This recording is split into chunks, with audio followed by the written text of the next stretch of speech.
you are the center of the world. As center of the world. It has many centers.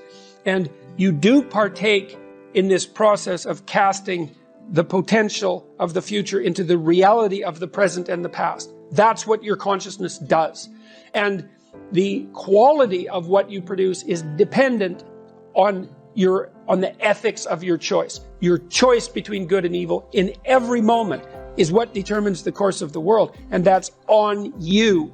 It's like, well, that's deeply meaningful, but it's unbelievable. It's ultimate responsibility in the literal sense. And I think that in order for us to set things right, we have to understand that we have to take on that burden of ultimate responsibility as if it's not only as if it's ours, which it is, but as if there isn't anything better that we could do. And one of the things that I found so gratifying about the lecture tour that I've been doing is that, and why I keep doing it, the live events in particular, because we've done about 100 of them now so far, is that when I explain to the audiences, and this is especially true, seems to be especially true of men, of young men, but not so young even, to say, look, you have an ethical obligation to lift the heaviest load you can possibly conceive of, and that's the primary call to adventure in life.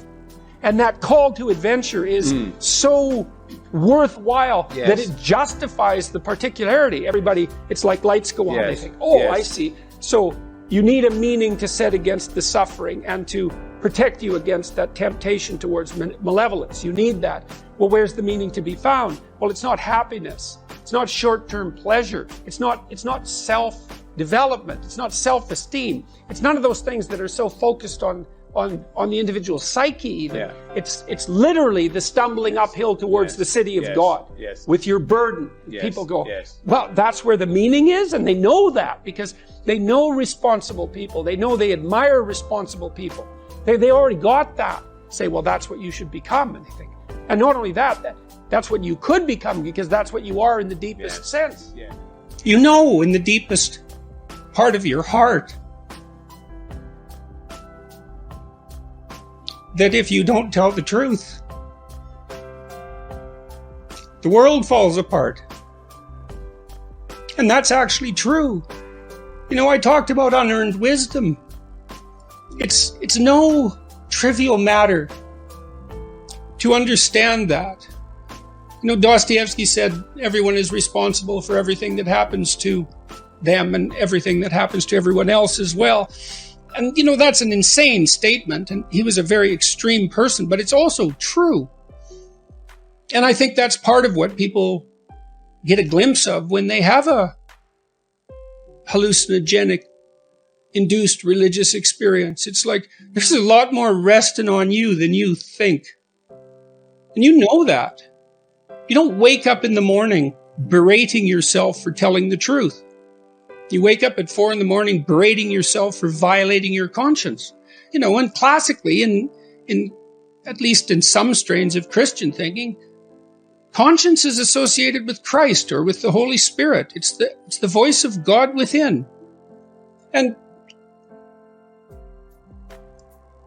I'm aware of all the criticisms of ideas like that, but you know, it's really something that you can't control your conscience.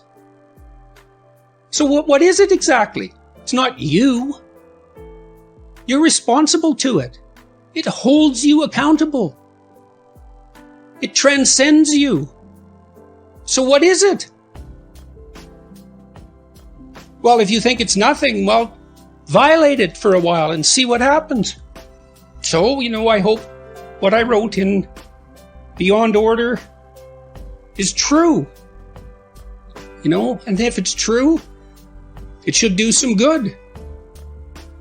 Because what's true does good. At least that's the hope. Make a plan. Look at what you're interested in. Get disciplined about something. Allow for the possibility that you have something important to contribute to the world, and that the world would be a lesser place without that contribution. Don't be afraid of taking on responsibility. It's where you find what sustains you in your life. You can take on too much responsibility. You have to be cautious in that regard, but that's a less common problem than not taking on enough. A lot of the things that people regard as traps are actually the means to their life. Often young people are afraid of commitment, for example, in the context of a romantic relationship, and because they feel that that's going to interfere with their pursuit of something more valuable. But that's just not the case. You're not going to find something more valuable in your life than a committed relationship with someone that you love, that sustains itself across time, and that in all likelihood produces children. That's life. And there may be people for whom avoiding that is the better route, but those people are very rare, and you need a real reason to assume that you're one of those people. And hopefully for you, you're not.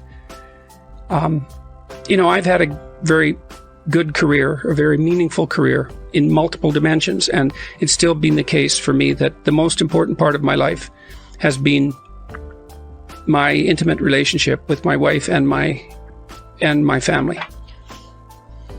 So don't be afraid of that, or be afraid of it, but don't let that stop you from pursuing it.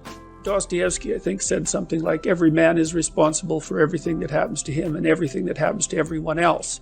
And it's a crazy statement, right? It's a crazy statement. And he was a pretty extreme person in many, many ways. But there's a level at which that's metaphysically true, because what happens is that it's failure to act often that's the most catastrophic. It's to not do the right thing when the situation presents itself. And it's very specific. You're constantly in situations where you could do the right thing if you were willing to take a risk that's actually of relatively moderate size. And you know that you could take the risk, and you know that you should take the risk, and you don't. And that happens to people all the time. And then what happens is the thing that they didn't oppose grows a little bit, and they shrink a little bit. And that starts a loop, hey? And you say, well, how do you take responsibility for the world? And the answer is, well, you also have to do it with a certain degree of humility, because what do you know? And this is part of the reason that I'm so opposed to the activist culture on college campuses. You don't teach 18-year-olds to go and demonstrate about capitalism, because they don't know anything, and they have problems in their own life that need to be solved that are local. And the local problems aren't trivial, they're not disciplined. They're not looking at the world in a straight way. They're not taking responsibility for themselves or for their actions, their sexual actions, among others. They're not taking responsibility for their family. They're not looking at how they could contribute to the community. They don't understand the fact that they don't know anything. And so they should be taught to start locally and to put things together that they could put together, to make their bed and to clean up their room and to attend their classes with regularity if they're going to university, because that's part of the implicit contract, and to straighten up the things around them that are actually within their power to straighten up. And then what happens is that if you do that, let's say religiously, which I suppose would be the same as in a disciplined manner, that your realm of influence starts to grow, but it grows in a positive way. Just like you can end up in hell one step at a time. And that's extraordinarily well documented. You can end up at the opposite place of that one step at a time, but it's also that same gradual process. You don't get to leap from being a 17-year-old knothead who doesn't know anything and who isn't disciplined to the critic of Judeo-Christian society. You just don't know enough to do that, especially when you can look at your own life and think about how many things that you're doing that you know are wrong, that you could fix, that you aren't fixing. And that's the crucial thing. This mode of thinking isn't asking people to stretch themselves beyond what they're capable of. It's just asking them to stretch themselves to the point that they are capable of and seeing what happens. And that works. It works. I've had many people write me over the last year, and this is a great thing, really, it's a great thing, who said that they started to tell the truth, or at least not to lie, because who can tell the truth, right? But at least you can not lie. And that they started to put things in order around them that they could put in order, and that, the positive things just started to happen like mad. And they're not nihilistic, and they've got a purpose in their life. And so, thank God for that. And it does work. I mean, it isn't necessarily the case that you can do it. It's hard to do. I mean, and that, of course, it's hard, I suppose, in proportion to the suffering that you're undergoing. And it isn't necessarily the case that you can always manage it, but sometimes you can manage it, and it's good if you can. People need to search for meaning because they get corrupted by suffering if their life isn't meaningful. That's how it looks to me. Because you can't torture an animal forever without it lashing out. And so if your life is nothing, if there's nothing in it that speaks to you, there's still going to be suffering. You can't talk yourself out of that. And so then I see people tearing down traditional structures, let's say, or they're casual about them. Another rule in this new book is do not casually denigrate social institutions or creative achievement. Well, why social institutions? Well, I've counseled lots of people who were lost.